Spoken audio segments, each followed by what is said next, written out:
আর এরপর থেকেই নতুন করে আলোচনা এসেছে পবিত্র এই ভূমিটি।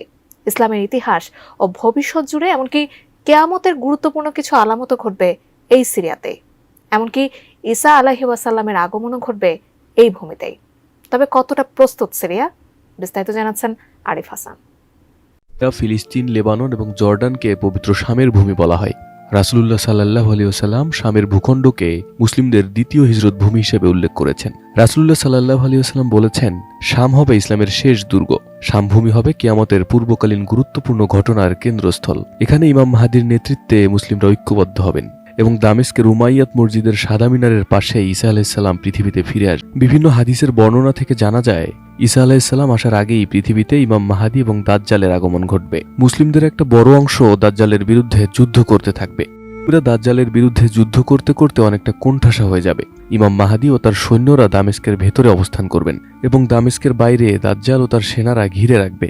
রাতে ইমাম মাহদী সিদ্ধান্ত নেবেন যে এভাবে আর বসে থাকবে না, মুসলিমরা সরাসরি দাজ্জালের সঙ্গে মোকাবেলা করবে এবং পরদিন দামেস্কের দরজা খুলে দেওয়া হবে। মহানবী সাল্লাল্লাহু আলাইহি ওয়াসাল্লাম বলেন, পরদিন সকালে মুসলিমরা ইমাম মাহদীর পেছনে ফজরের নামাজের জন্য দাঁড়াবেন, ইকামত দেওয়া হবে। এরপর হঠাৎ চারদিক অন্ধকারে ঢেকে যাবে, এতটাই অন্ধকার যে একজন মানুষ তার হাতটাও দেখতে পারবে না।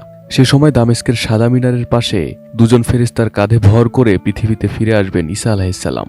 সাল্লাল্লাহু আলাইহি ওয়াসাল্লাম বলেন, কেমন হবে সেই দিনটি যেদিন তোমাদের মাঝে ঈসা আলাইহিস সালাম এবং ইমাম মাহদী দুজনেই থাকবেন। কেউ হয়তো বলে দিবে না, কিন্তু সেখানে উপস্থিত সবাই বুঝে যাবে যে ঈসা আলাইহিস সালাম আবার পৃথিবীতে ফিরে এসেছেন। তিনি মুসলিমদের চোখের পানি মুছে দেবেন, তাদের জান্নাতের সুখবর দেবেন। তখন ইমাম মাহদী সরে গিয়ে ঈসা আলাইহিস সালামকে নামাজের জন্য ইমামতি করার অনুরোধ করবেন, কিন্তু ঈসা আলাইহিস সালাম বলবেন, ইকামত আপনার জন্য দেওয়া হয়েছে, আপনি নামাজে নেতৃত্ব দিন, আমি এসেছি অন্য উদ্দেশ্যে।